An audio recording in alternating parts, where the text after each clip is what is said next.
Bueno, ya hoy es la cuarta clase del módulo de Contexto Histórico y Economía Política de la Democracia Argentina para, bueno, el ingreso de vosotros, ¿no? Los estudiantes en la UNE. Eh, y esto lo hacemos apoyando a UPL. Bueno, en realidad porque me lo pidieron. Si no, o sea, cualquier agrupación que me lo haya pedido hubiera ido. O sea, no tampoco. Yo ya dije muchas veces que a mí no me importa, no me interesa ese tema, el tema político.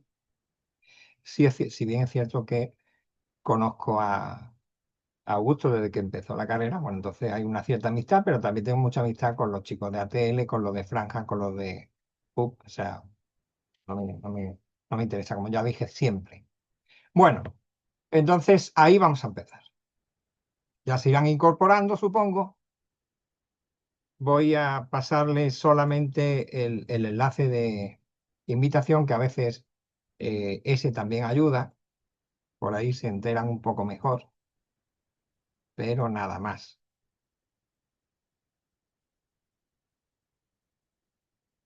Y ahí sí ya empezamos.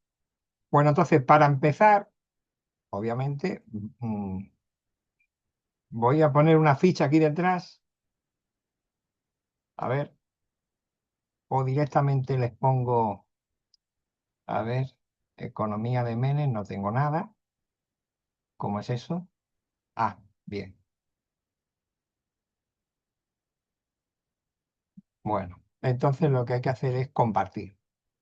Bueno, vamos a compartir entonces el PowerPoint de el tiempo que estuvo Menem en lo que le corresponde a su economía, ¿no? No sé si verán, yo pienso que sí. ¿Se ve? Espérense a ver si consigo que esto se ponga más grande, que no sé cómo es nunca, de verdad que esto es. A ver, F11, no me sirve el F11. Bueno, ¿ustedes ven o no? ¿Alguien puede hablar? Ahí pone Menem políticas económicas. ¿Lo ven? Bueno, espero que por lo menos se me esté oyendo. Quise arrancar a ver, una pregunta. Sí, dígame, señorita. Dígame, señorita Camila. Ah, sí, profe, se ve. Bueno, pues ahora. eh, Bueno, sigo diciendo lo mismo, ¿no? Empecé, ahí parece que se ve. O sea, yo ya directamente lo digo. Quise empezar este módulo justamente con esta ficha, porque aparece Menem con su frase "no los voy a defraudar", que era el lema de campaña, pero aparte de esto y del billete, de la foto del billete del 1 a 1, o sea, el tema de la convertibilidad, hay una gráfica ahí que es interesantísima. Vean ustedes que es la evolución de la pobreza durante los gobiernos de Alfonsín y de Menem, pero que también viene un poquito de lo de antes y un poquito de lo de después. Entonces, ahí verán que la economía, o sea, perdón, que la pobreza hasta 1976 había hecho una bajada, aunque tenía una inclinación muy pequeña, pero era todo bajada, ¿no? Por lo menos hasta lo que se ve ahí, ¿no? Después, cuando llega el gobierno de Alfonsín, o sea, para cuando va a llegar el gobierno de Alfonsín, tenemos el primer pico de pobreza, pero no es causa de Alfonsín, sino que es causa de el gobierno de facto, ¿no? El gobierno militar, que ha hecho que durante esos años la pobreza aumente. Después vamos a tener que durante todo el gobierno de Alfonsín la pobreza va a bajar con una inclinación mucho mayor que con la que con la que había ocurrido antes del tema de los militares, pero se ve que para el año 1989, que es cuando ocurre la hiperinflación, y que justamente en 1988 también se están dando estas cosas, tenemos el pico mayor de pobreza de población más elevado hasta el momento. Luego, con estas políticas que va a protagonizar Menem, Carlos Saúl Menem, el presidente, verán ustedes que está en verde. Ven la gráfica, ¿no? Ahí resulta que la pobreza va a llegar a estabilizarse un poquito hacia la mitad, o sea, más o menos hacia la reelección de él, más o menos, cuando inicia el segundo, y ahí levemente va a subir de nuevo la pobreza, pero no espectacularmente. Eso sí, o sea, a la siguiente que van a heredar lo que él ha dejado, el desastre que ha dejado él y sus políticas económicas, entonces vamos a llegar a un pico de pobreza que no se había conocido nunca, ¿no? Ahí lo tienen, que va por encima del 50, y viendo la cercanía del 60 podríamos decir que es casi un 54 por ahí, 54% de pobreza, para no pillarnos las manos entre el 54 y el 55% de pobreza o sea, el 55% de la población estaba en la pobreza. Así es como deja esta crisis en la que se mete, el siguiente que va a ser de la Rúa, con una economía y unas posibilidades escasas de poder hacer otra cosa que lo que hizo. Después, pasada la crisis en el 2002, vemos que lo mismo, la misma inclinación hacia la subida tiene hacia la bajada. No sé si y ahí se va a arreglar. Bueno, entonces vamos a empezar con Menem, y ahí tenemos un diagnóstico económico. La influencia del consenso de Washington, que ya estuvimos hablando de él, de esta, ¿no?, transmitida por el Fondo Monetario Internacional y el Banco Mundial. Se necesitaba una reforma estructural del Estado que modificara las bases del mismo benefactor que asfixiaba la economía y que generaba el déficit fiscal, lo que daba una inflación, ¿no? Martínez de Hoz y Alfonsín, desde distintas perspectivas, bueno, hicieron unos diagnósticos y, bueno, hay unas sensibilidades que intentaron realizar esas reformas y no consiguieron nada. Menem, una vez que asume el cargo, bueno, va a hacer un giro de 180 grados respecto a lo que había prometido en campaña y se va a convertir al credo reformista, digamos. Su gestión económica empieza entonces al asumir, va a designar como ministro de Economía, como ya sabemos, a Roy, un alto directivo de un grupo empresarial, ¿no?, como era Bunge y Bond. Entonces el gobierno va a emprender el camino de esa reforma, el ajuste estatal, con dos leyes principales que ya nombramos ayer, que dieron al Ejecutivo mucho poder discrecional. Uno va a ser la Ley de Emergencia Económica, que va a suspender todo tipo de subsidios, privilegios, regímenes de promoción, y va a autorizar el despido de empleados estatales. Bueno, esto ya saben ustedes, les debe de sonar un poco porque es algo similar o no, o disimilar. En realidad, aquí era discrecional, ¿vale? O sea, aquí no miraban si el subsidio se podía dar o no se podía dar, o tenía, sino que directamente no te lo doy. No iban a mirar si ahí pone que está cojo, la coja la persona, vamos a ver si es coja de verdad. No, aquí no miraban nada, aquí directamente, ¡pum!, fuera.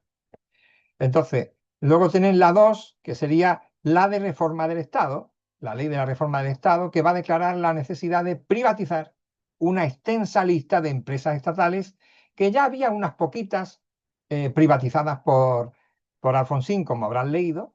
Y, bueno, se va a eliminar el llamado capitalismo asistido, con excepciones, y se va a reducir drásticamente el déficit fiscal, porque, claro, no va a haber salida de dinero por estos dos ramales, ¿no? Se va a privatizar en poco más de un año la empresa nacional de Entel, la de telecomunicaciones, las aerolíneas argentinas, la red vial, los canales de televisión, los yacimientos petrolíferos, o sea, YPF, los ferrocarriles. Se va a proclamar también la apertura económica por motivos fiscales.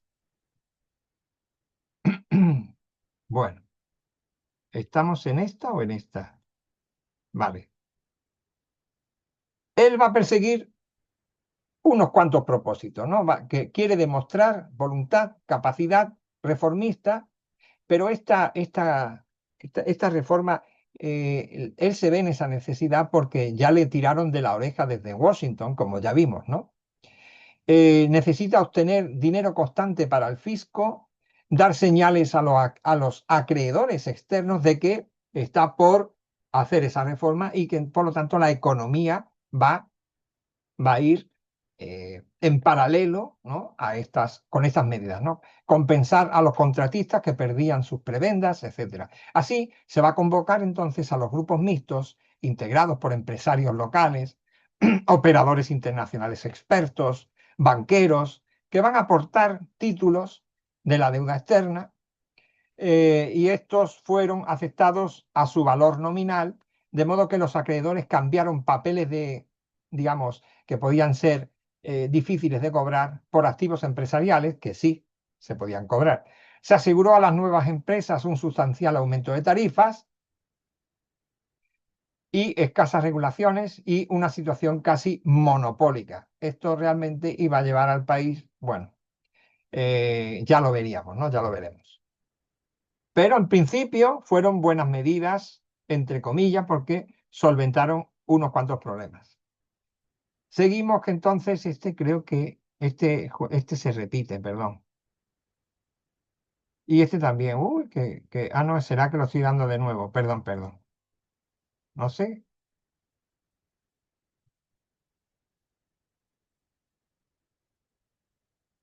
Bueno, pese a las privatizaciones, no se logró el equilibrio fiscal y la inflación se mantuvo alta a fines de 1989, que ya vimos ese pico que hubo, ¿no? La hiperinflación, o sea, esto dio hiperinflación, la hiperinflación causó saqueos, violencia, em, problemas con la sociedad, ¿no? El nuevo ministro de Economía va a ser entonces Herman González y va a proponer un plan, el plan Bonex, donde el Estado se apropie de los depósitos a plazo fijo de las mismas personas que estaban ahorrando, los ahorristas, y que va a cambiar por bonos en dólares, pues eso se va a llamar Bonex de largo plazo. Ajuste estatal va a haber también, va a haber restricción de la circulación monetaria, o sea, van a intentar que no se produzca moneda, o por lo menos que exista una moneda constante, un número aproximado entre año y año y no se fabrique más moneda, ¿no? La inflación va a bajar, pero va a producir una recesión que va a reducir los ingresos fiscales. Por lo tanto, bueno, se va a apelar de nuevo a la emisión. Ahí estamos en el problema. Entonces, eso hace que se dispare la inflación. Hay personas que son incluso economistas que no entienden que cuando se hacen billetes sin respaldo, o sea, respaldo en oro del Banco Central, por ejemplo, bueno, ahí se dispara la inflación porque la moneda pierde su valor. Entonces ahí se dispara de nuevo. Y tenemos que pasar a Caballo. Caballo es una persona que va a asumir en marzo de 1991, o sea, ahí ya tenemos casi 2 años de gobierno de Menem, ¿no? Domingo Caballo, y va a soltar esta ley, o sea, va a encontrar esta ley de convertibilidad, donde va a establecer una paridad cambiaria, que es lo mismo que decir que se puede cambiar eh, o sea, al mismo precio, $1 que un peso. Y ya vimos que 10.000 australes, ¿no? El Poder Ejecutivo, o sea, imagínense ustedes, ¿no? El Poder Ejecutivo no podía emitir moneda por encima de las reservas de oro, reservas, para garantizar esta paridad. O sea, ahí ya tiene los dedos pillados, no puede hacer lo mismo que acaba de hacer hace un ratito, o sea, hace un ratito no, o sea, en un añito por ahí hizo esta trastada y subió la inflación de nuevo. Entonces va a haber una apertura económica, se van a reducir los aranceles, o sea, eh, todo lo que entra no tiene que pagar tanto y por lo tanto puede entrar de manera más barata, que sería el tema de la importación. Entonces, la importación va a subir, sería una tercera parte. Se va a aumentar la recaudación fiscal porque se aumentan los impuestos más fáciles de cobrar, que serían el IVA, el impuesto a las ganancias. El impuesto a las ganancias es una cosa que van a cobrar de muchas personas, o sea, de personas que están trabajando, claro. Con la economía más ordenada, un poquito más ordenada, el gobierno ya es más creíble desde el exterior y por lo tanto puede renegociar la deuda externa en el marco de lo que se llamó el Plan Brady. Y además se transfirieron a las provincias servicios de salud, educación, o sea que estas provincias podían encargarse de estos servicios, ¿no? El de salud, el de educación y también el servicio previsional, pero sin los recursos para sostenerlos. O sea que se buscasen la vida, que se arreglaran como pudieran. Bien. Entonces se va a continuar con la venta de empresas del Estado. Vieron que en un año se habían vendido unas cuantas que eran principales, pero la privatización de las de electricidad, gas y agua van a incluir una serie de garantías de competencia, mecanismos estatales de regulación y control y la venta de acciones a particulares. Incluso se va a prever la participación de los sindicatos en alguna de estas nuevas empresas, con lo que ganó la buena voluntad de estos mismos, ¿no? Y pese a eso ya sabemos cuántos paros le hicieron. Se privatizó el sistema previsional, se pasó de un sistema fundamentado en la solidaridad intergeneracional, o sea, los jóvenes están pagando lo de los viejos o lo de los ancianos, a uno fundamentado en el ahorro personal, ¿no? O sea, mejor va ahorrando porque lo demás vete a saber cómo va a ser. Y por eso termina siendo un sistema mixto. Hay personas que, en previsión de esto, bueno, saben que van a cobrar, por ejemplo, van a cobrar una jubilación, estamos en el 2025, ¿no? Bueno, en 2025 ellos piensan que van a cobrar a precio de hoy, ¿no? 300.000 pesos, 400.000 pesos de jubilación. Entonces, con eso, una persona puede ser que haga algo, pero si tiene a su mujer que no cobra nada, porque a lo mejor es ama de casa, y tiene familia, porque la tuvo de mayor y son menores, entonces con 400.000 pesos no va a poder. Pero si está ganando en este momento, pónganle ustedes 1.000.000 de pesos, y se va a reducir a 400.000 cuando se jubile, de ese 1.000.000 de pesos puede hacer que una pequeña parte se vaya a un plan privado de ahorro, y eso es lo que está diciendo, ¿no? Eso es lo que estamos leyendo aquí. Entonces va a tener su jubilación por el Estado y el plan ahorro que cuando termine de hacerlo va a tener un cobro que al final puede ser todo a la vez o se lo pueden dar de mes a mes. Incluso hay plan de ahorro dólar, o sea, pueden hacer muchas cosas. Eso se lo digo para ustedes también para su futuro, ¿eh? Vistos en la perspectiva de lo pasado y lo por venir, fueron 3 años dorados. Vieron que desciende la línea de pobreza y que luego hace así. Ahí se acaban los 3 años dorados. 1994, ¿no? Del 91 al 94.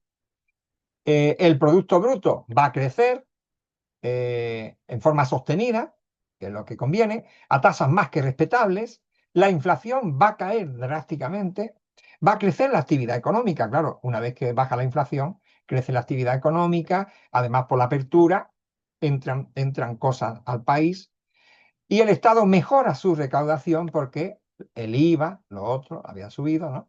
El impuesto a las ganancias, y entonces hasta goza de un par de años de superávit fiscal. Increíble. En buena medida debido a los ingresos por la privatización de las empresas. No hay que olvidar esto, ¿no? O sea, se han quitado no solamente empresas buenas, sino que tienen el dinero de la venta y si había alguna que daba déficit, se acaban de sacar esa deuda futura. Eh, Aparte de todo eso, el consumo se va a expandir, la población crece y la gente tiene que comer, vestirse, en fin. Con créditos pactados en dólares, muchas personas van a viajar al exterior, claro, un dólar, un peso. Y otras van a comprar artículos importados, abaratados por la baja de aranceles, o sea, los precios han bajado. Hola, ¿qué tal?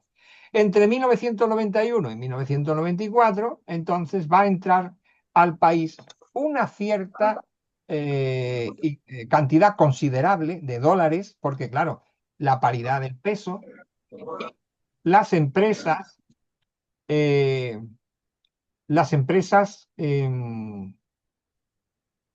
que se me ha ido un poco la idea, con lo que el Estado, con estos dólares, cumple sus compromisos, va a saldar el déficit y las empresas se reequipan con cosas nuevas, ¿no? Con equipos nuevos.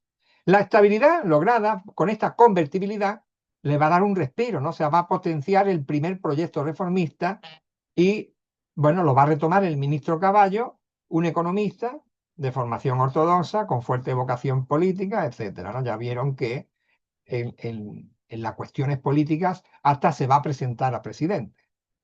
Después,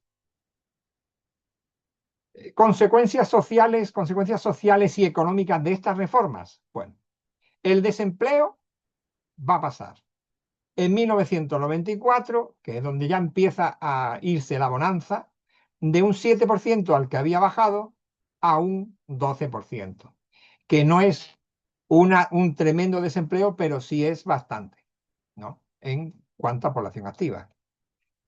El desempleo se mide por población activa, no es el país entero está en 12% de descuento, sino la población activa. La población activa es, depende del país, se toma desde los 15 años, por ejemplo, hasta los 65 si es que tiene esa edad para jubilarse. Si tiene 70, 70. Y entonces agarra la población masculina que tengan toda esa edad y esa es la población activa. Y si la edad de jubilación de las mujeres, por ejemplo, es menor, que debe de serlo normalmente, entonces será de ese grupo de mujeres entre 15 y 65, por ejemplo, o 60, que será la edad que tengan de jubilarse las mujeres aquí. Y entonces se suman esas dos y esa es la población activa. Y de esa población activa, el 12% en 1994 estaba desempleado. Bien, muchos despidos en las empresas privatizadas con plantas de desempleados muy grandes, ¿no? O sea, de desempleados muy grandes. Muchas empresas cerraron. ¿Por qué? Por la competencia de los importados. Pero esto es una cosa que más o menos sanea la economía también. Hay que mirarlo por las dos formas, ¿no? O sea, si tú tienes una empresa que está vendiendo caro, ¿no? Y está vendiendo más caro de lo habitual, y el empresario se está llenando los bolsillos a manos llenas, ahora resulta que llega la oportunidad de que la población pueda comprar más barato lo que tú vendías casi casi a punta de pistola que parecía un robo, y bueno, entonces cierra la empresa y dedícate a otra cosa. Es cierto que el coste es que todas esas personas iban a la calle, las que dependían de esa persona, pero podía haber pensado en eso antes de hacer esta cosa. Tampoco es que se cerraran todas las fábricas, ¿no?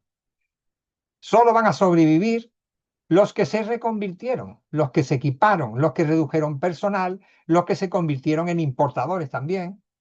Claro, al importar, vende un poquito más caro y ahí saca unos dividendos. Al principio, las altas indemnizaciones van a paliar la situación, o sea, se van a salvar. Pero los estatales también se vieron afectados. Los estatales significan las personas que trabajan para el Estado, ¿no? O para el gobierno de una provincia también algunas veces. Se vieron afectados por los congelamientos de sus salarios. Porque al depender del Estado, el Estado es el que abre y cierra el grifo. Puede decir, bueno, va a haber un aumento, por ejemplo, piensen ustedes, llevan ustedes el ritmo del Estado y dice, ¿cuánto es el índice o sea, la inflación de este año? Bueno, este año la inflación ha sido de Pónganle ustedes 30. Bien, entonces nosotros tenemos un grupo de empleados que sostener. Y para que pueda tener, le vamos a hacer un 15 ahora y un 15 dentro de 6 meses. Y entonces, bueno, tienen eso, bueno, ya saben ustedes que al final no es un 30, sino un poco más. Pero es mejor que congelarse el sueldo. Porque cuando se congela el sueldo, ya no te sirve. ¿Entienden? Porque ustedes tienen una pérdida de adquisitiva bastante grande cuando se te congela el sueldo. Encima aumentaron las tarifas, como ya vimos que le daban permiso, ¿no? Al aumentar el IVA y al aumentar eh, otras cosas, otros factores, eso hizo que se aumentaran las tarifas. Se intentaron algunos mecanismos de contención social. Se protegió algunas industrias, como la automotriz. Los exportadores recibieron beneficios fiscales, o sea, los que exportaban. Y los contratistas del Estado participaron de las privatizaciones en condiciones ventajosas. O sea que más de uno hizo su agosto, que aquí se diría su diciembre, ¿no? Hubo entonces ahí vulnerabilidad en la economía argentina. Para poder afrontar el déficit y los pagos de la deuda, van a ser necesarios nuevos préstamos desde donde sea, desde el Fondo Monetario Internacional, de donde sea, que se obtuvieron de inversores privados, en este caso fueron de aquí, cuyos capitales estaban en constante movimiento. Cualquier oscilación global hacía vulnerable la economía argentina. Por ejemplo, el efecto tequila, como ya dije, que nace a finales de diciembre del 94 y termina el 3 de enero del 95 con un efecto dominó, y en la Argentina hubo un retiro masivo de fondos externos, se precipitaron, un momentito, se precipitaron el déficit fiscal y la recesión y la desocupación trepó hasta el 18. Recuerden que estaba en un 12. 18 ya se acerca al 20% de la población activa en desempleo y es mucho, es mucho.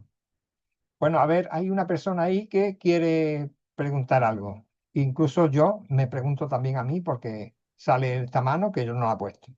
Bueno, ¿quiere usted hablar? Profe, ¿cómo le va? Hola. Una consulta. ¿El plan de convertibilidad fue la primera vez que se hizo en el mundo, digamos?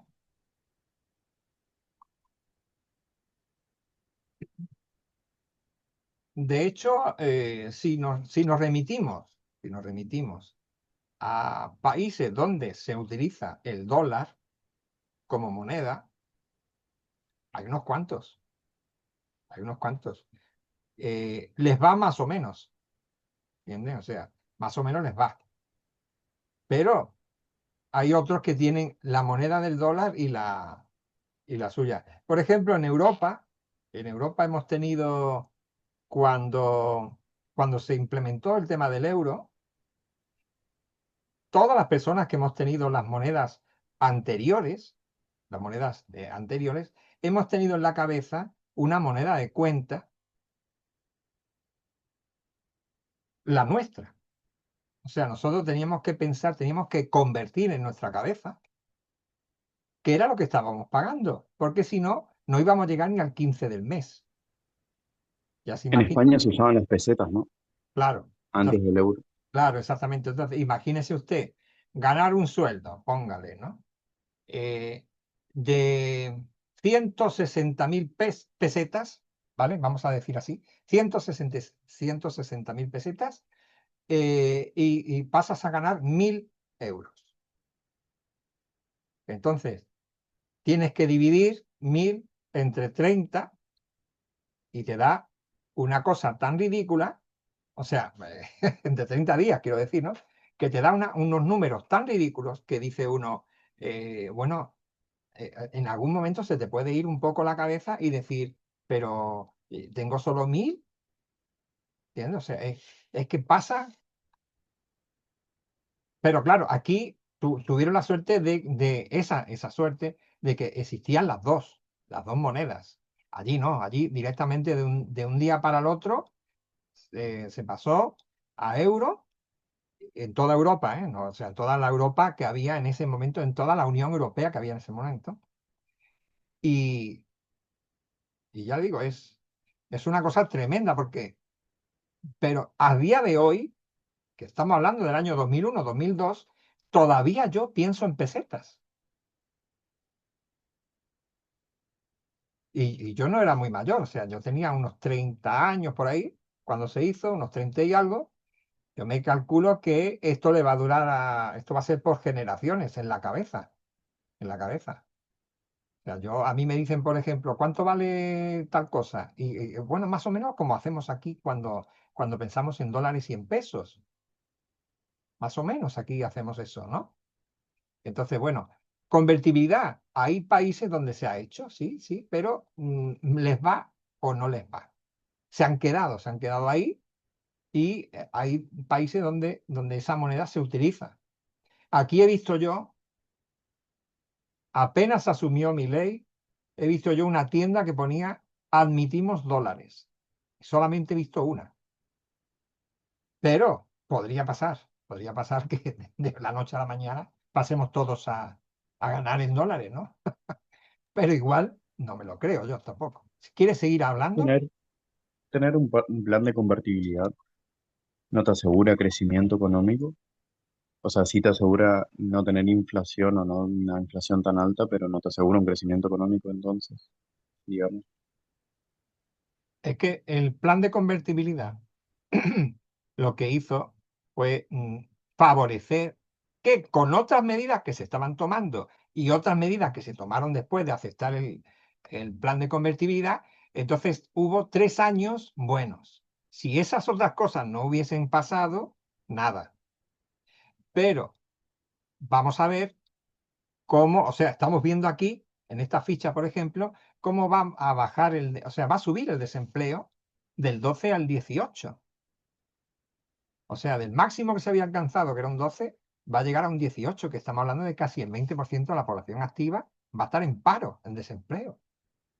Eso es terrible. O sea, eh, va a trabajar el 80% de la población activa, que es muy poco, muy poco. O sea, tenemos que tener en cuenta que las jubilaciones de las personas de ahora mismo no las están pagando las personas de ahora mismo, las que están jubiladas, aunque una partecita sí, una mínima parte, pero los que están trabajando son los que están manteniendo a los que están jubilados,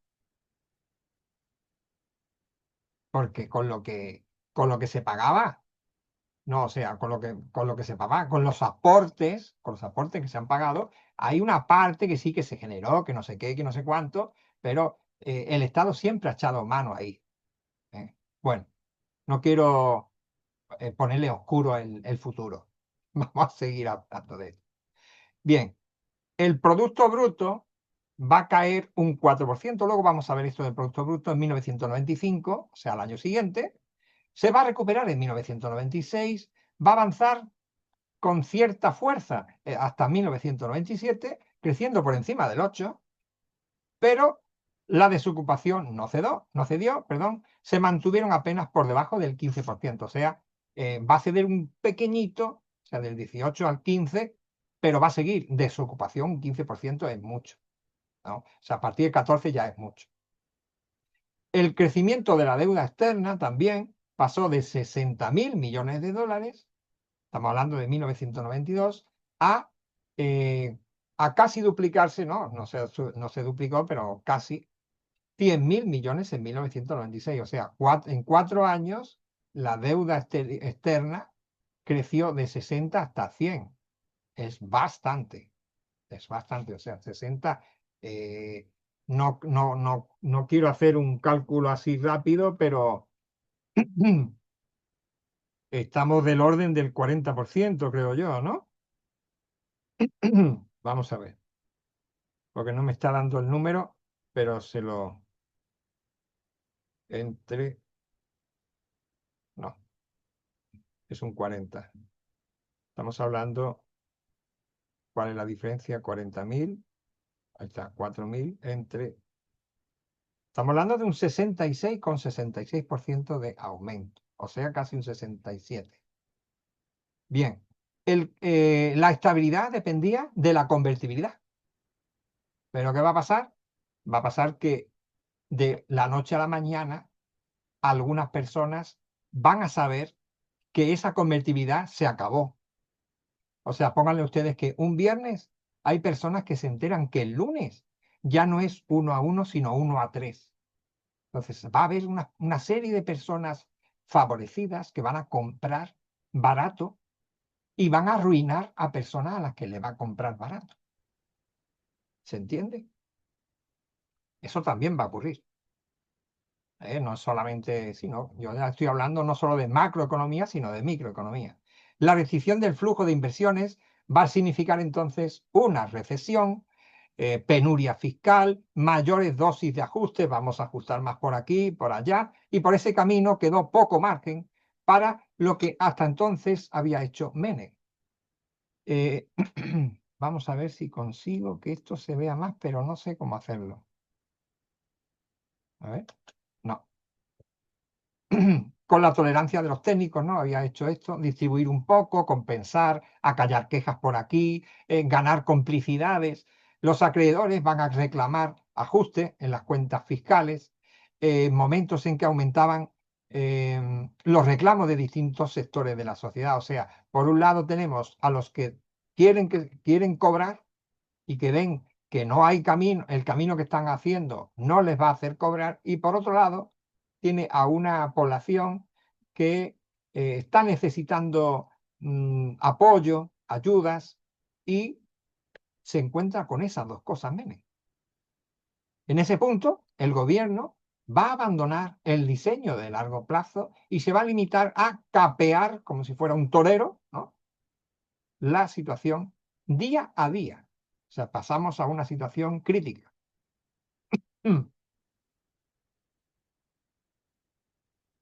Por lo tanto, aquí se pasó a una nueva etapa de la gestión económica.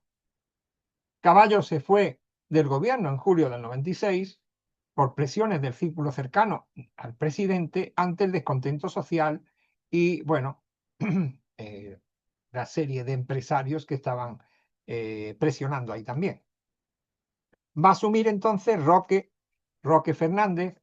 Él se va a preocupar principalmente del ajuste de las cuentas fiscales por el tema de la deuda externa, y por lo tanto va a elevar los impuestos, va a reducir el número de empleados públicos aún más, va a recortar el presupuesto. Además, va a impulsar las privatizaciones que no se habían hecho todavía o que estaban ahí en proyecto, pero que no se habían podido hacer. Entonces ahí tiene que vende el correo, los aeropuertos, el Banco Hipotecario Nacional, y también vende las acciones de YPF en poder del Estado.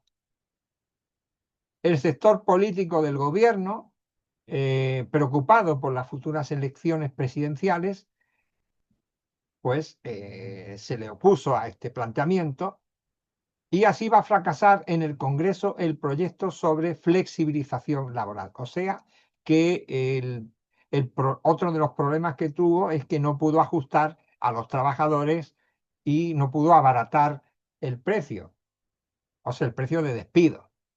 Eso sería uno de los factores de, cuando se habla de flexibilidad laboral, suele ser eso, ¿no? ¿Qué sería? ¿Saben ustedes cómo sería mejor la flexibilidad laboral? Que una persona cuando contrate a otra no tenga que pagar tanto. Eso estaría mejor todavía. Eso sería eso sería mejor que abaratar un despido. Pero bueno, así pierde el Estado y no el empresario. En ese contexto de recesión y déficit, el gobierno va a llegar a un delicado equilibrio, o sea, está ahí, muy, muy crítico, a las elecciones de 1999, y ya sabe que en medio de un fuerte descontento social, porque no se atienden las demandas de estas personas que tienen tantos problemas. Otras transformaciones económicas importantes van a ser, bueno, en el mundo agrario. El motor estuvo en los cereales, como siempre, las oleaginosas, y bueno, va a ser el resultado de una combinación que sí tuvo éxito, fue virtuosa, de unos nuevos procedimientos tecnológicos, formas de organizar la producción, entonces, y también, claro, herbicidas, fertilizantes, como se hace en Europa y no en Estados Unidos, y va a aumentar la productividad.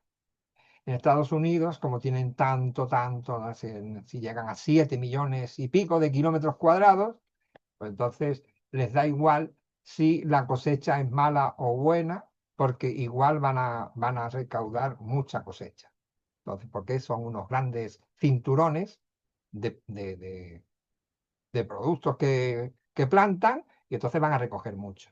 En Europa, como los países son pequeñitos, los lugares son pequeñitos, digamos, las plantaciones son pequeñas, entonces están más concentradas, hay un nivel más de concentración y por lo tanto necesitan herbicidas, fertilizantes. Entonces, y ahí, por ahí entonces salvan más las cosechas. Esa es la diferencia. Entonces, claro, aquí como la tierra es grande, si además le meten herbicidas, fertilizantes y cosas tecnológicas, factores tecnológicos que no tenían antes, aumenta la productividad.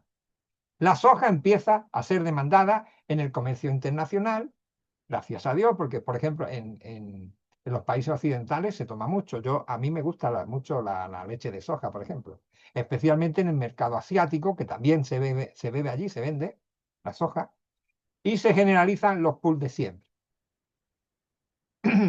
Los cambios estos en la economía y en el Estado le dieron a la sociedad quizá un perfil absolutamente diferente al que había tenido en los 100 años anteriores y desde fines del siglo XIX hasta el decenio de los 70, un largo ciclo expansivo fue conjugando crecimiento económico, pleno empleo, fuerte movilidad y sostenida capacidad para integrar nuevos contingentes al disfrute de los derechos civiles, políticos, sociales.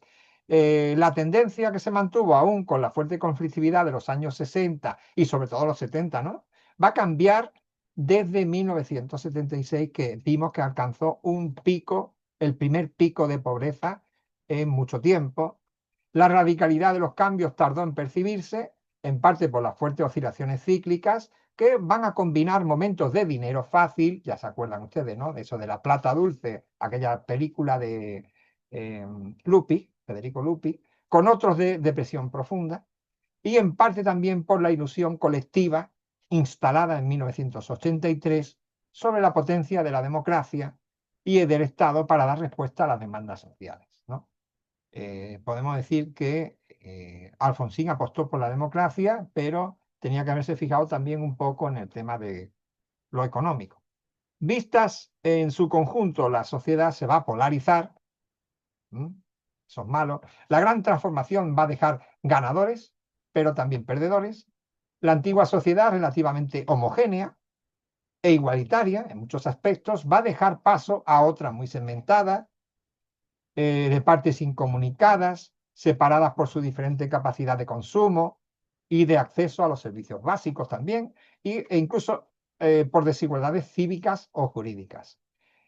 El grupo ganador va a incluir una buena parte de los antiguos ricos, aunque la reestructuración produjo algunas caídas significativas, ¿no? Ya recuerdan el cierre de empresas, y a una porción de la antigua clase media, incorporada al sector más dinámico de la economía, y los que van a perder son una parte importante de la clase media y de los sectores populares. La clase media ahora mismo está intentando recuperarse, ¿eh?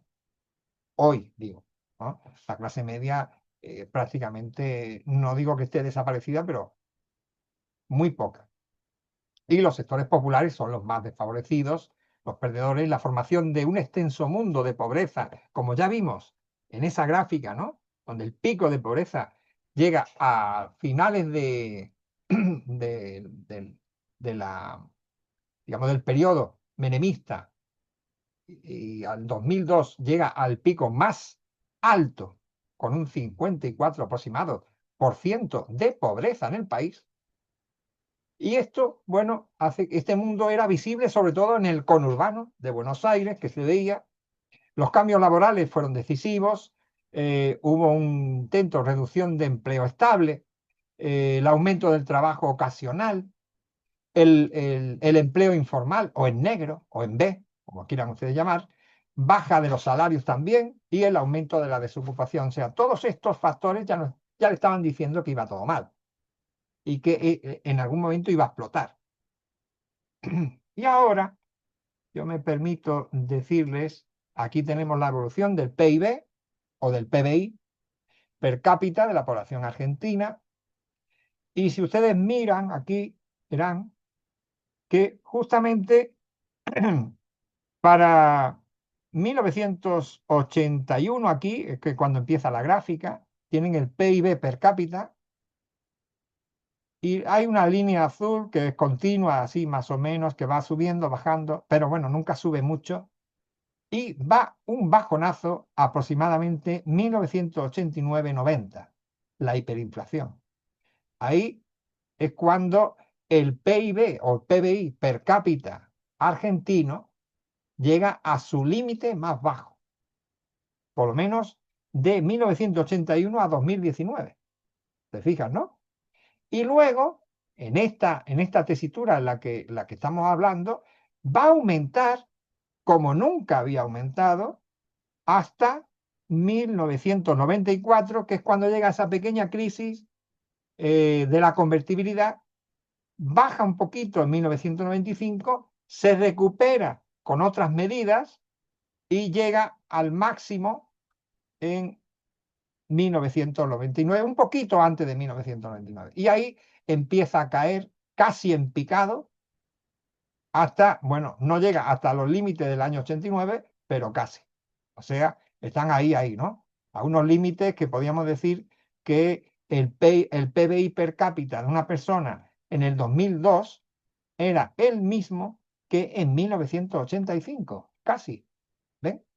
O quizás hasta más bajo. O sea, una persona en el año 2002 estaba ganando menos que un argentino en 1985 como media, como dicen ustedes, como promedio. Terrible, ¿no? Porque las cosas no estaban al mismo precio que en 1985. ¿Se entiende esa parte, no? Bueno, y ahí nos vamos a encontrar luego con otra serie de políticas que aquí no vienen a cuento porque no entran nuestras, pero si quieren echarle un vistazo, verán, el sombreado verde significa el aumento de población, o sea, cada vez había más personas, ¿ven? El número de población lo tienen aquí, menos de 30 millones de personas, y al final del 2019 tienen ustedes más de 45 millones de personas, ¿vale? Y lo otro que viene aquí sería el PBI per cápita. Otra gráfica que tienen ustedes aquí es el crecimiento del producto y la participación de las exportaciones en el PIB, o del PBI. Lo único que nos interesa aquí sería entonces el crecimiento del PIB o PBI total, el crecimiento del PBI, no PBI per cápita. ¿Eh? Y tienen ustedes muchos altibajos, ¿ven? Altibajos constantes, pero el máximo en el 2002, que es producto de las políticas menemistas. 2 años después, un año y medio después de terminar su andadura, porque empieza a caer justamente en el año 2000, ¿no? Aquí se ve que se hizo un intento de políticas, en algún momento la persona que lo intentó suceder, que creo que fue de la Rúa, y después cayó en picado y provocó lo que ustedes ya saben que provoca. Bien, en cuanto a lo actual, que les puse esto también, que ahora les paso, verán, aquí tienen el PBI nominal en países americanos,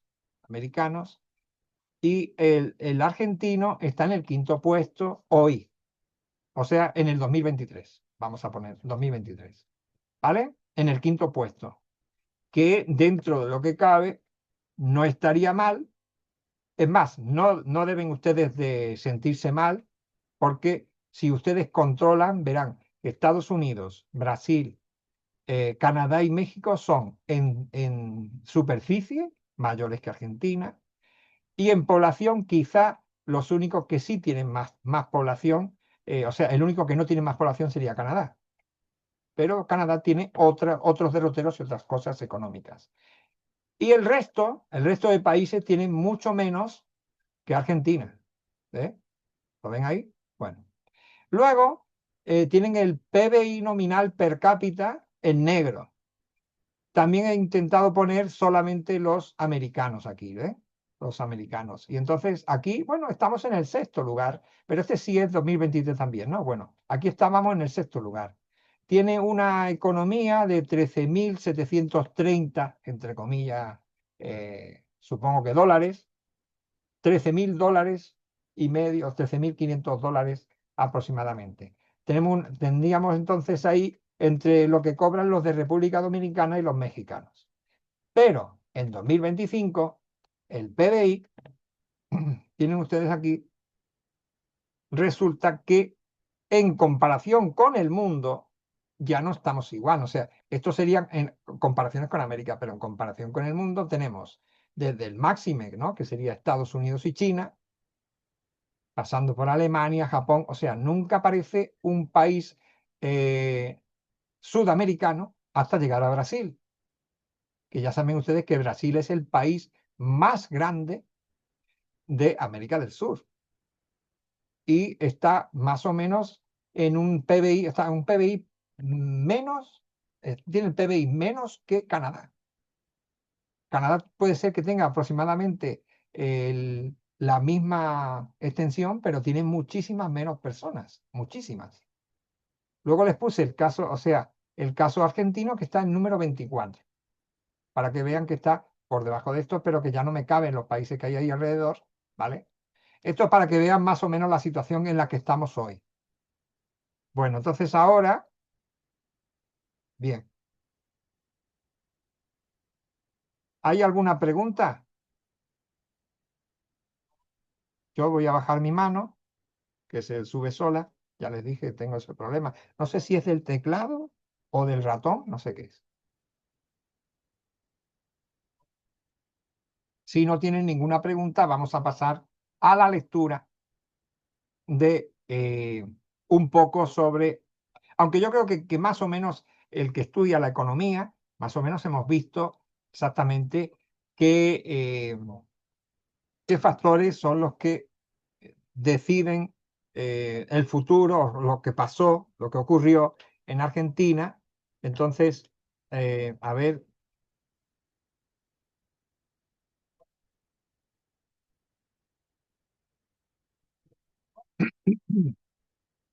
bueno, ahí me aparece para la persona que preguntó sobre exactamente la convertibilidad. Tienen ustedes Hong Kong, Bahamas, Bermuda, o sea, países pequeñitos, Singapur, países que son muy pocos, o sea que ahí se puede controlar más por el tema de que la población es menor. Y entonces, bueno, ahí utilizaron cajas de conversión y los únicos que sí son un poco mayores son Letonia y Lituania, pero vamos, que si ustedes lo miran en un mapa, Letonia y Lituania también son pequeños, pero son mucho mayores que estos que acabamos de decir. Hong Kong es una cosa que incluso ya no es ni siquiera es país, ¿no? Cuando lo hizo sí, pero ahora Hong Kong pertenece de nuevo a China, con sus matices y sus diferencias, ¿no? Bueno, entonces ahora vamos, sí, ahora sí vamos a intentar ver, ven ahí, el tema de la política económica de los gobiernos menemistas que ustedes tienen ahí. Yo no les voy a leer nada de esto que ya se supone que ustedes ya han leído, ¿no? Y sí vamos a decir algo sobre los primeros planes económicos, o sea, sobre un poco de economía, que yo entiendo que ya deben de estar medio aburridos, sí entiendo esa parte, pero solamente para darles una miradita, ¿no? Durante la gestión de él, del presidente, las políticas económicas observaron una orientación claramente, según este libro, neoliberal, dirigida a avanzar en el retiro del Estado de una serie de funciones para confiarlas a los mecanismos del mercado. El proceso va a reconocer diversas etapas, aunque mantuvo una continuidad alrededor de sus ejes fundamentales.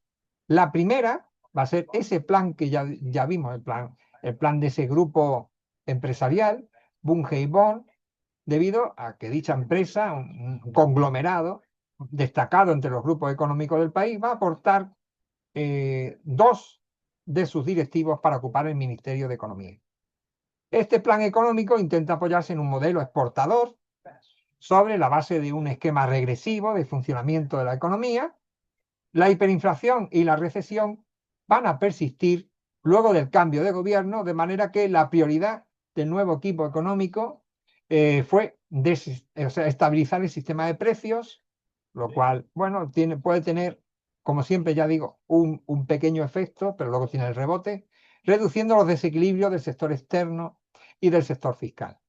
Este plan, que le llaman aquí BB, o sea, Bange y Bond, no se diferenciaba sustancialmente de los planes de ajuste que habían hecho anteriormente, aunque se funda en la economía de mercado y en la apertura externa. En la práctica, bueno, se mantiene el control de los precios, concertado con los empresarios, claro está, y el cierre a las importaciones al principio. Sus resultados en materia de incremento de las reservas, ordenamiento de las cuentas fiscales y estabilización de los precios, o sea, los objetivos prioritarios que tenía, pronto van a mostrar una alta volatilidad, o sea, que algunas veces están bien, otras veces no están tan bien. Por eso se van a lanzar nuevas medidas, entre las que van a destacar devaluación de la moneda nacional drástica, que va a llevar el dólar de 350 a 650 australes, o sea, fíjense ustedes, fuertes subas en los precios de los combustibles, las tarifas eléctricas, el gas, los transportes y otros servicios públicos, mientras se va a otorgar un aumento limitado a las remuneraciones. Entonces, ¿qué ocurre? Bueno, sus efectos se van a traducir en un recrudecimiento inflacionario inicial que va a llegar incluso al 200% al mes, imagínense, al mes, para luego descender al 9%, ¿no? O sea, va a llegar como contrapartida, se va a profundizar la recesión, especialmente en el sector industrial. Ya recuerdan que se cierran, ¿no? Se cierran varias industrias, se amplía la brecha entre el tipo de cambio oficial y el paralelo, ¿no? El blue, y se va a producir una pérdida significativa de divisas, o sea, no va a haber circulando esas divisas, esos dólares por ahí y por allá. El tipo de cambio que se había intentado mantener en esos 650 australes por un dólar, finalmente va a aumentar otra vez a 1010.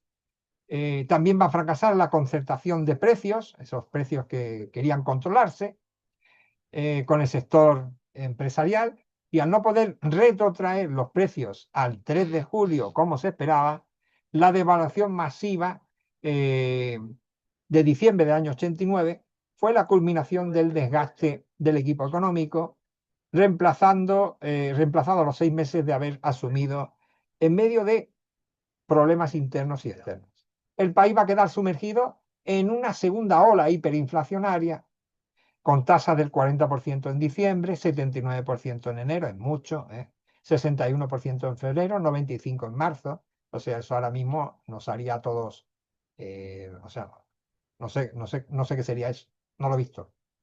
Esta primera etapa va a representar entonces un intento de establecer una política económica fundamentada en la comprensión de los ingresos de los sectores populares, privilegiando a grandes grupos económicos internos.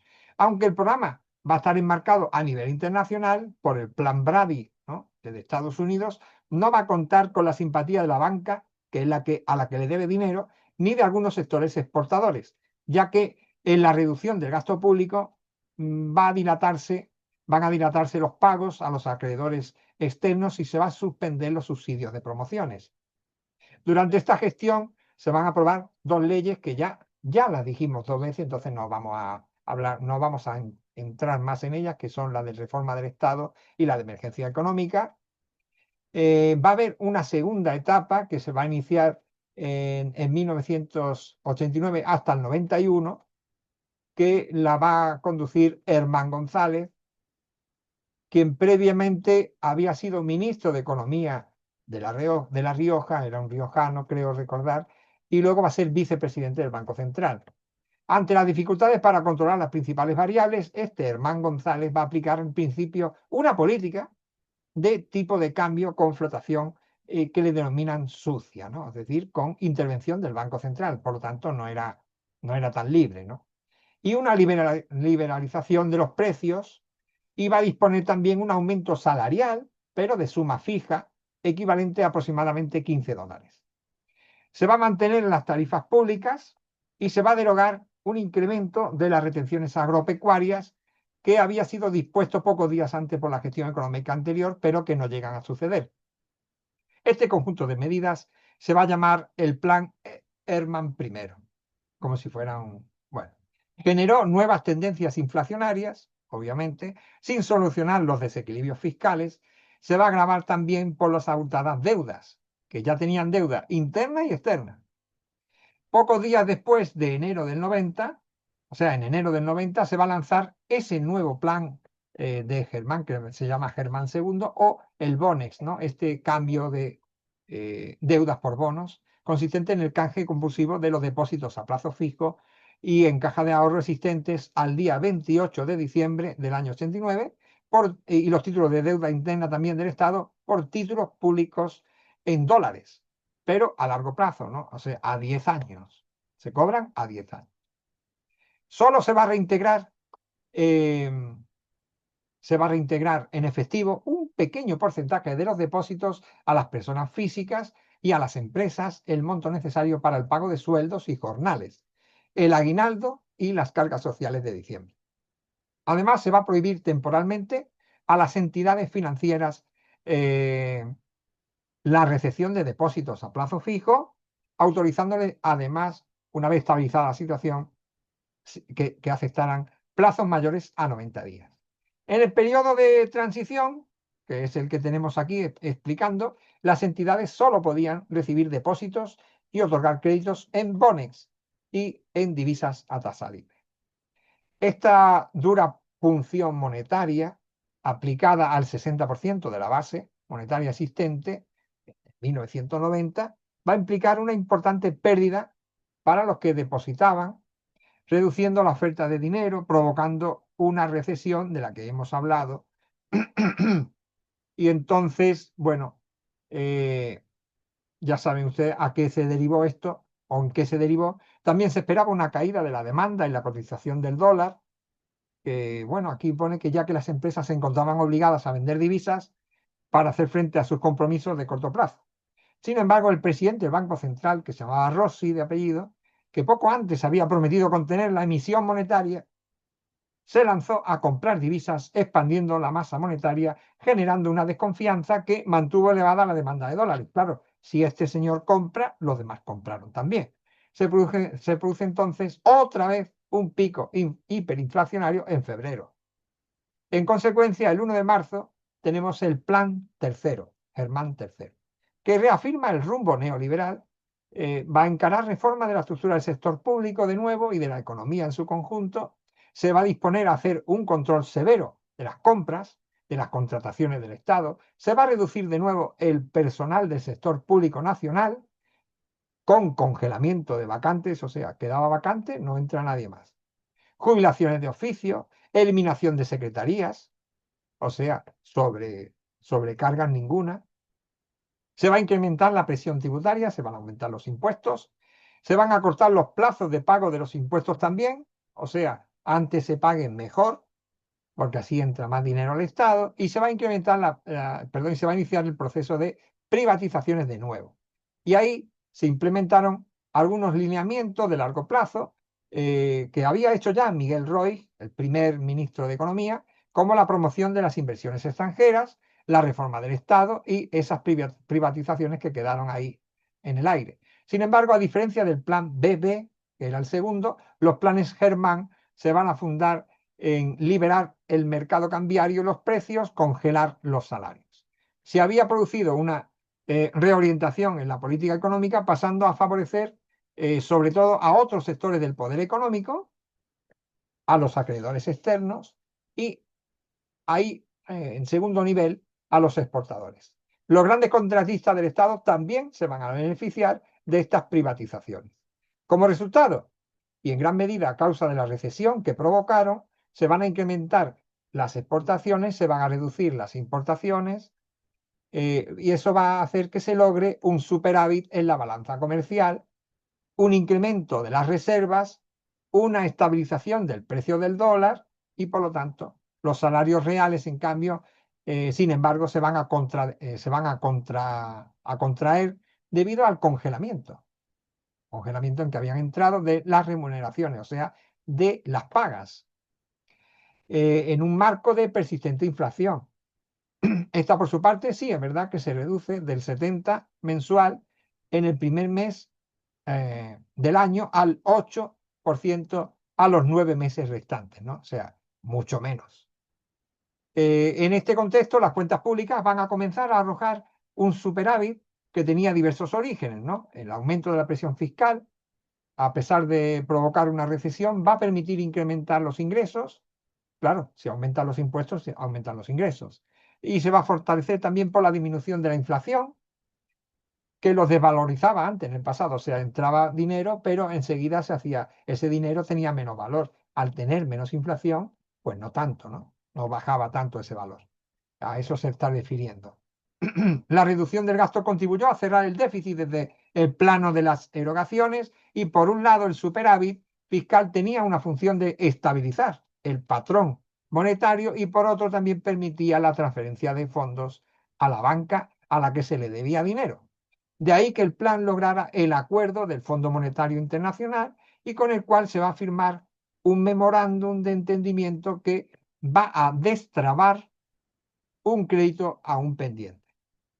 No obstante, estas iniciativas del Ministerio se va a añadir otro plan de Herman IV, que van a encontrar límites ante la dificultad para incrementar aún más los ingresos fiscales debido a la persistencia de la recesión que no termina de irse. Para mantener el superávit fiscal necesario para el pago de los intereses de la deuda externa, solo se puede recurrir a una modificación del esquema tributario tendiendo hacia una mayor progresividad y eso implicaba gravar, o sea, poner mayores impuestos a los sectores locales más pudientes, alternativa que no entraba en las consideraciones de este ministro. El plan Germán Quinto, madre mía, ¿no? Ya estamos en octubre del 90, ya llevamos 5 planes, se propone entonces una severa reducción del gasto público y que eso se va a efectivizar por el recorte de la inversión gubernamental, el incremento de las tarifas públicas, o sea, siempre ahí va a pagar el pueblo, la luz, el agua, la demora en el pago a los proveedores del Estado y la licuación de las deudas con ellos, refinanciándolas a largo plazo, el congelamiento de los salarios estatales de nuevo, la eliminación de contribuciones y subsidios sociales, como ya digo, no, no mirando a ver quién es el que puede y el que no puede, sino sin miramiento, discrecionalmente, la suspensión de nuevos proyectos de promoción industrial y la reducción a 1/3 de los montos destinados a programas ya establecidos.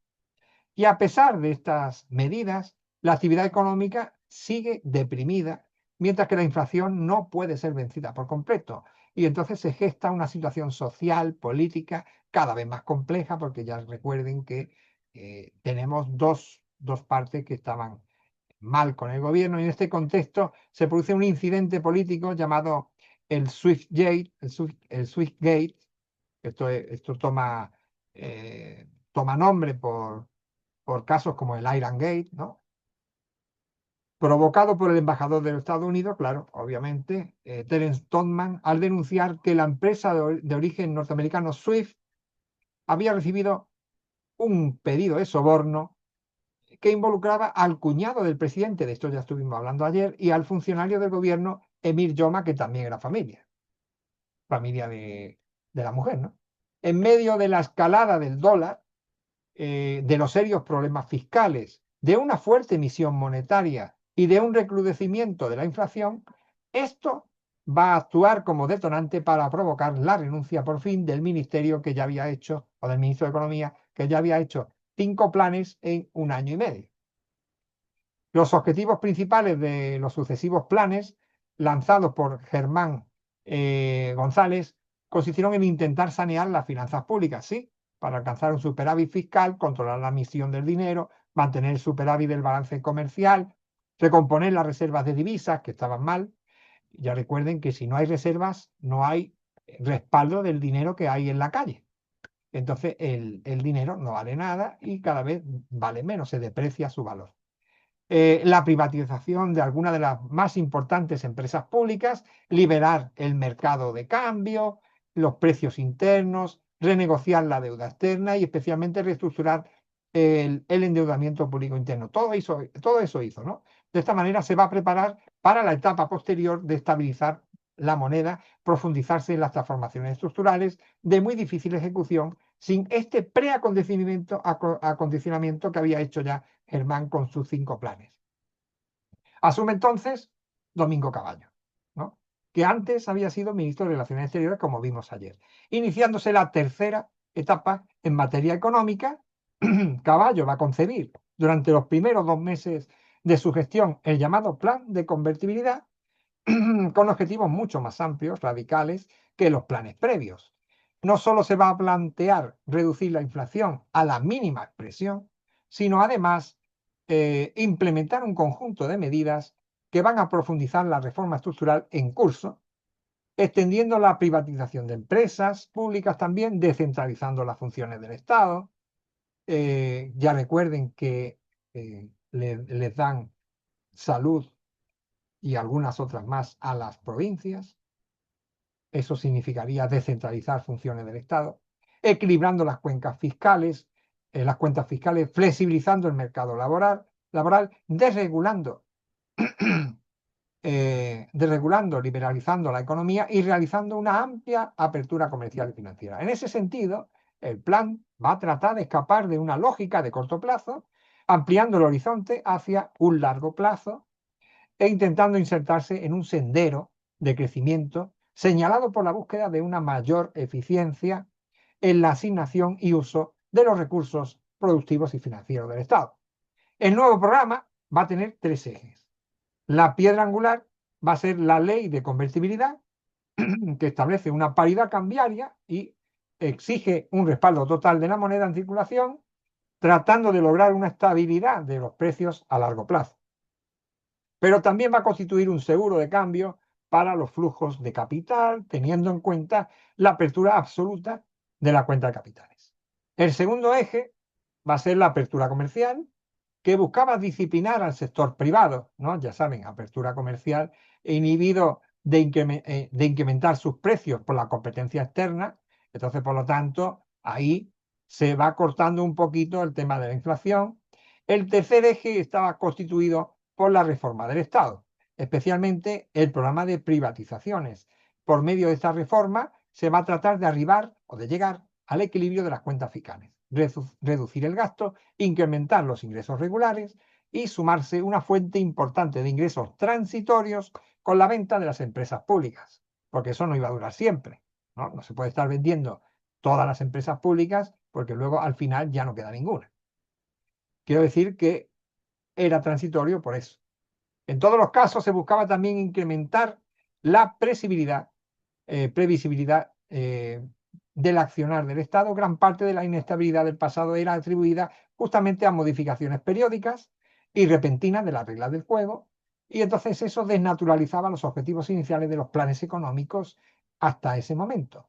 La sociedad había terminado por no creer en estas reglas y ya especulaba con nuevos virajes bruscos, vete a saber qué es lo que qué es lo que va a pasar el año que viene, decían, ¿no? O pensaban. Por eso recuperar la confianza requería un recorte drástico de las funciones gubernamentales que impidiera cualquier tipo de contramarcha. Las medidas, o sea, esto es así, esto se llama economía. Si uno va arreglando una cosa, no puede ir gastando en otra a medida que va arreglando, porque al final te quedas en lo mismo. O sea, tienes que intentar incrementar y de ese incremento un porcentaje sí, pero todo no, porque luego estamos con el mismo problema, como empezamos. Eso es lo que está diciendo aquí. Luego tenemos los principios teóricos y antecedentes del plan de convertibilidad, que de esto no vamos a hablar porque es todo, bueno, ya saben ustedes, ya lo han tenido que leer, ¿no? Y ahí sí vamos a hablar sobre la convertibilidad y las finanzas públicas, si ustedes quieren, aunque son las 1:20, vamos a ver.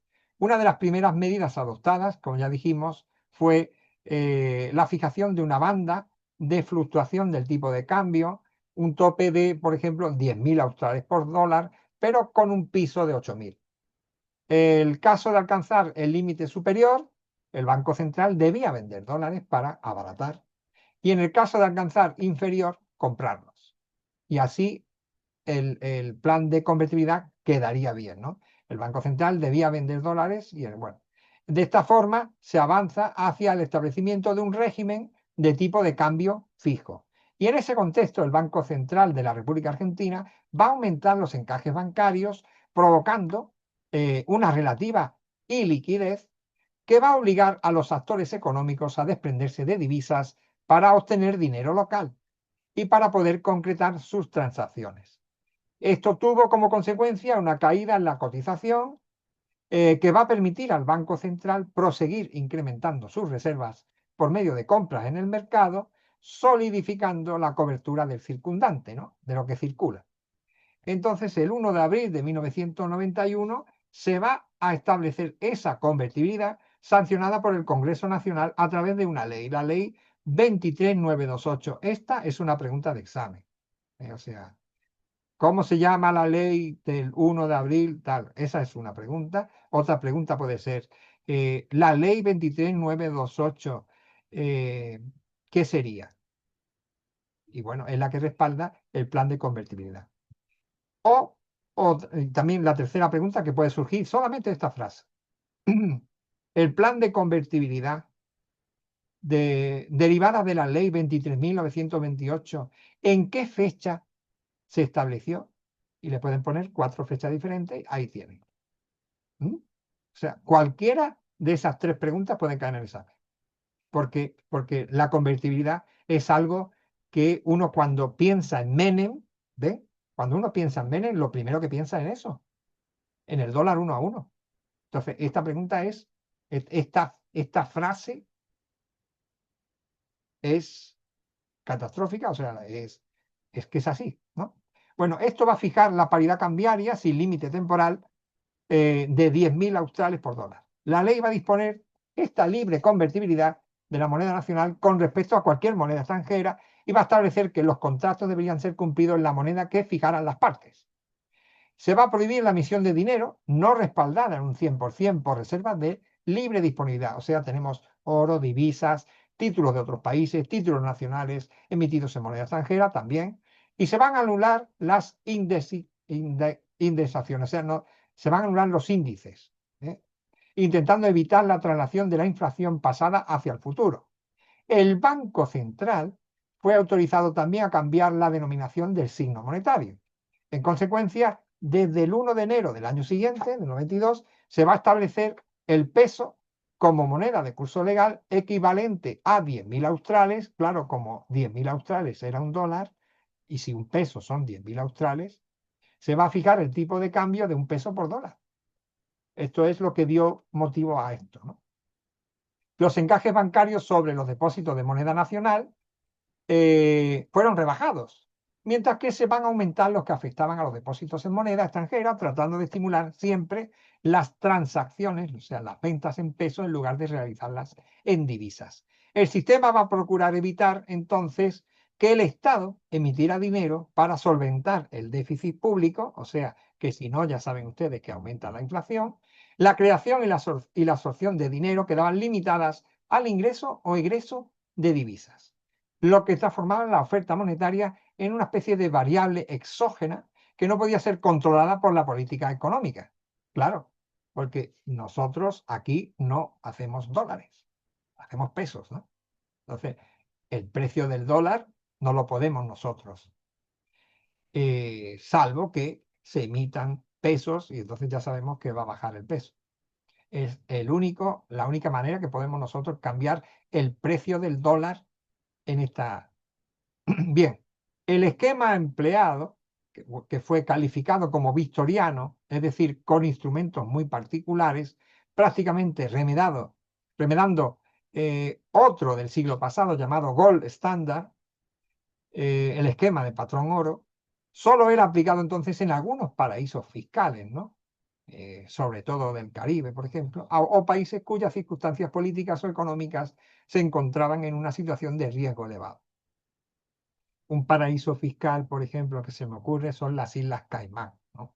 Por si ustedes, por si alguien le pregunta alguna vez, recuerdo que ese es uno.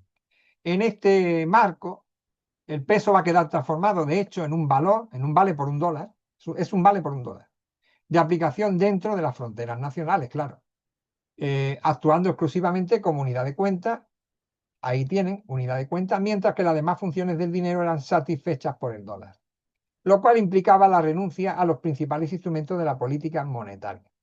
Y entonces la convertibilidad formaba parte de un conjunto de normas que van a buscar reducir el campo de acción del Estado, identificado como la principal fuente de inestabilidad del proceso económico. Las autoridades suponían que para generar mayor confianza en la perdurabilidad de la estabilidad de los precios se debía renunciar explícita e irreversiblemente a un conjunto de herramientas de política económica que podían desarticular de nuevo el modelo económico en el que estaban metiéndose, ¿no?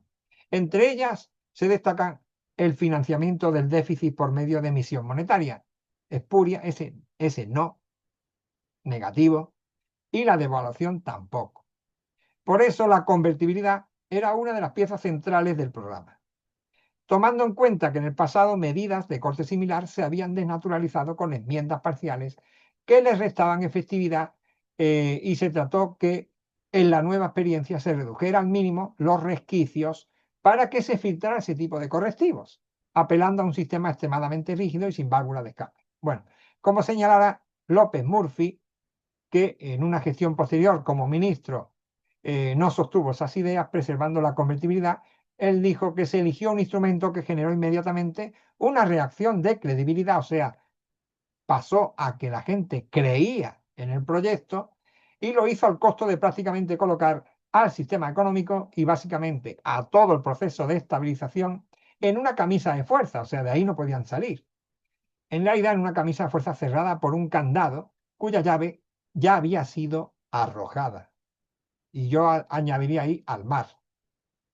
Bien, aún así se dejaron abiertos algunos huecos para introducir pequeñas modificaciones en la base monetaria. Bien, yo no quiero aburrirles más con esta historia, pero sí que podríamos pasar a ver una serie de preguntitas, si quieren, de un preguntero. Vamos a ver. Creo que hay, ¿no? Creo que hay de... Vamos a ver dónde están. Ahora les pongo aquí. Vamos a ver. Esto sería políticamente. No. Bien. En algún sitio la he puesto. No se preocupen que ya va a salir. Solo que algunas veces que no nos estoy encontrando. Por ahí lo tengo en otro lado y ahí está. ¿Ves? Yo sabía que estaba en algún sitio. Bueno, esto es de un preguntero. Vamos a ver si puedo verme yo. Aquí estoy. ¿Vale? Donde nos dice exactamente, eh, no sé si ustedes ven, ahí se ve, ¿no? ¿Qué sistema de capitalización individual privado para las jubilaciones reemplazó? eh, no veo bien. eh, el sistema, ¿no? El sistema de reparto estatal a partir de 1994. ¿Ustedes cuál piensan que puede ser la respuesta? De esto no hemos leído, pero ustedes han tenido que leer. ¿Cuál piensan que puede ser la respuesta a esta pregunta? ¿El régimen nacional de previsión? ¿El fondo de garantía de sustentabilidad? ¿La administradora de fondos de jubilaciones y pensiones? ¿O el sistema de reparto solidario? ¿Hay alguien que sepa la respuesta? Exacto. La administradora de fondos de jubilaciones y pensiones. AFJP. Muy bien, muy bien. Ahí pasaríamos entonces. Sí, sí, la C, la C.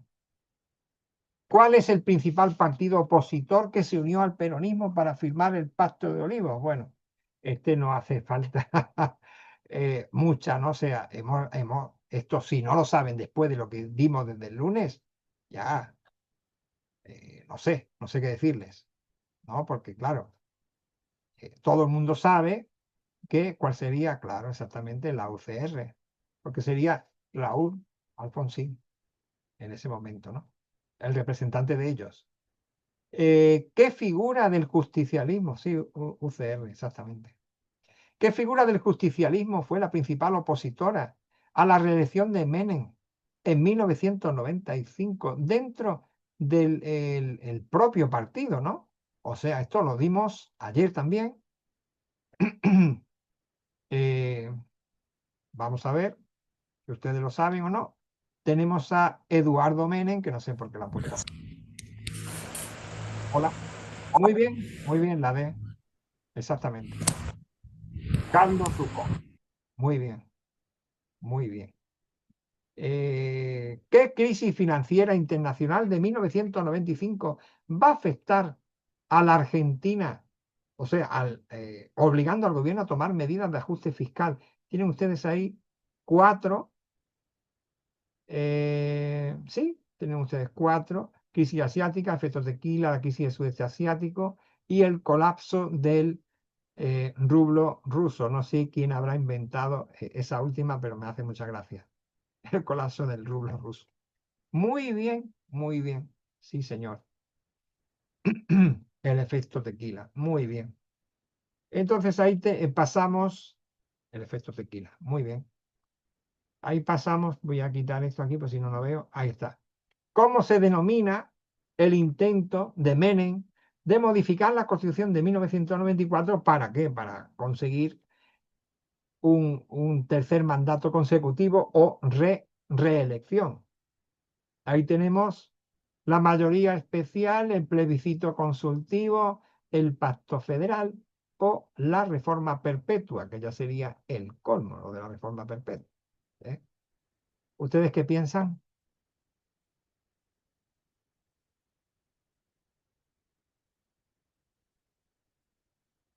Hola, no sé si lo llegaron a leer, pero mm,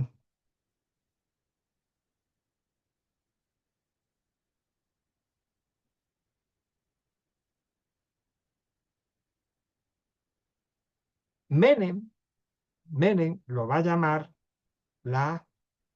llamar la mayoría especial. ¿Mm? O sea, con una mayoría especial, ahí sí, porque es especial, entonces, bueno.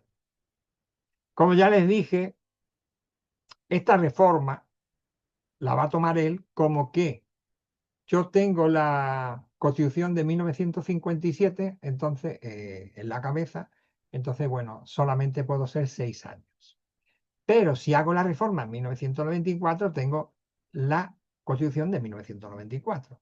Al ser la Constitución de 1994 y elegirme los argentinos para 4 años, o sea, para 4 años más, me eligen por primera vez por la Constitución de 1994. Por lo tanto, él ya se quería presentar en 1999 de nuevo. Ahí es donde es por lo que se llega a esto, ¿no? Entonces, él lo va a llamar la mayoría especial. Increíble, ¿no? Pero cierto. Increíble, pero cierto. Sí, es que a todos le ponen, a todos ¿cómo era? No me acuerdo el tema de la trampa, pero es algo así, ¿no? Aquí tenemos otro, que es la segunda parte de este. Para terminar, vamos a ver si podemos hacerlo bien. Y nos dice que quién fue el último ministro, perdón, de Economía de Menem, que debió enfrentar los efectos de las crisis financieras internacionales a finales del decenio o de la década, ¿no? Está mejor dicho decenio. Ahí tienen Domingo Caballo, Roque Fernández, Maquinea, José Luis Maquinea, Ricardo López Murphy. Entonces, bueno, ¿ustedes a quién elegirían de ahí?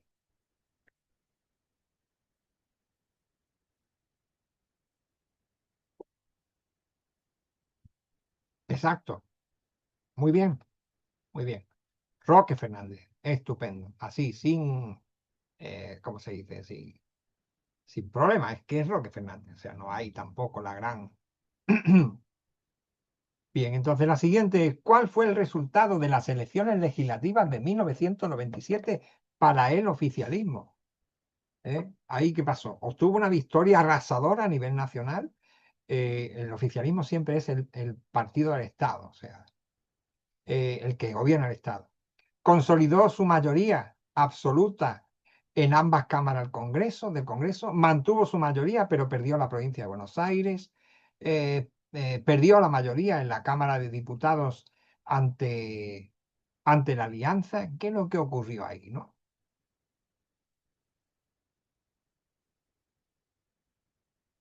En 1997.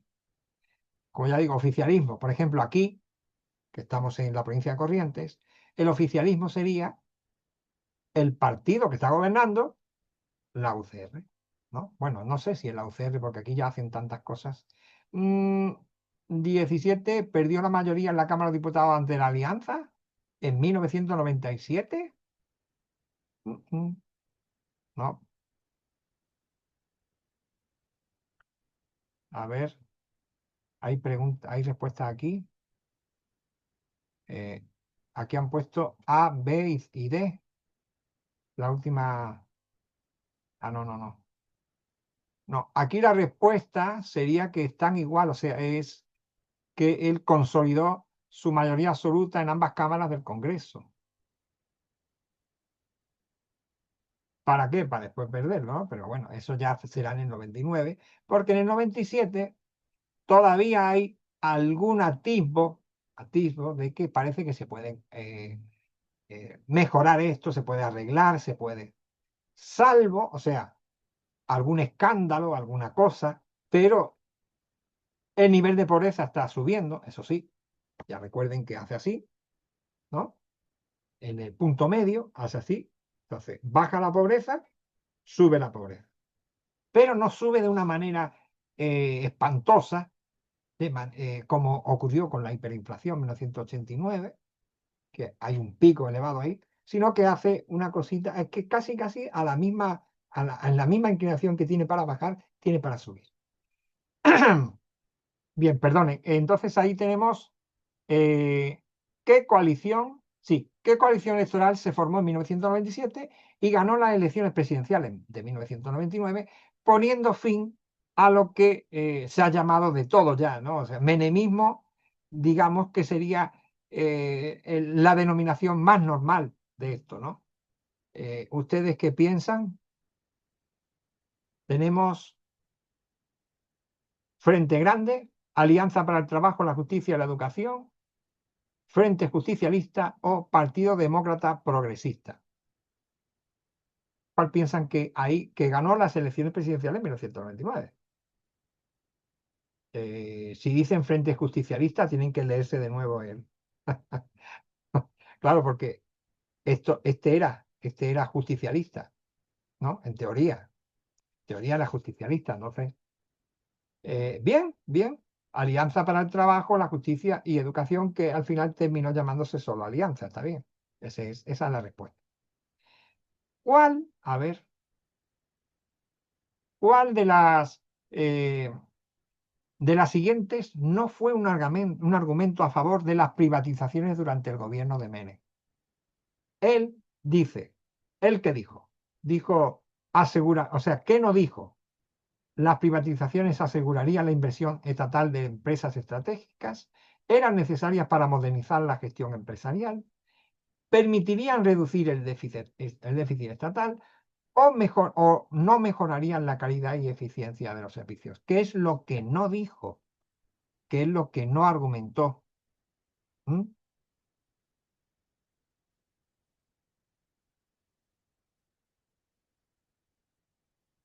¿Cuál piensan que puede ser? ¿Cuál de los siguientes no fue un argumento para privatizar? O sea, si vamos a suponer que él dice, vamos a privatizar. Bien, eso es necesario para modernizar la gestión empresarial, es necesario para permitir reducir el déficit estatal. ¿Es necesario para mejorar la calidad y eficiencia de los servicios? ¿Aseguraría la inversión estatal en empresas estratégicas? ¿Cuál de esas frases no es real? Bueno, muy bien. Ah, estupendo, estupendo. Carla Ríos. Muy bien, estupendo. Ah, Muy bien, la A, estupendo.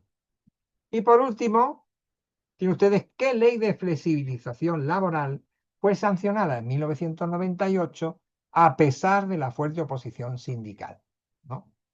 ¿Qué ley de flexibilización laboral sí fue sancionada en 1998? La ley de negociación colectiva, la ley de contrato de trabajo, la ley de empleo joven, no me dejó leerlo, ¿eh? O la ley de reforma laboral, ¿no? Bueno, la ley Banel. Ese fue, sí, ese fue exactamente, ¿no? En su intento de 2000, pero la sancionada en 1998 inició el proceso. Muy bien, muy bien. Bueno, entonces aquí vamos a ver, un momentito, porque a veces me cuesta trabajo esto de... Muy bien, entonces hasta aquí hemos llegado. Celebro haberlos conocido, ojalá nos veamos por ahí por la facultad, porque aprobaron, tienen que aprobar, espero que aprueben. Y aquí terminamos la última parte del módulo Contexto histórico y economía política de la democracia argentina. Nada más. Nos despedimos. Bueno, muchísimas gracias.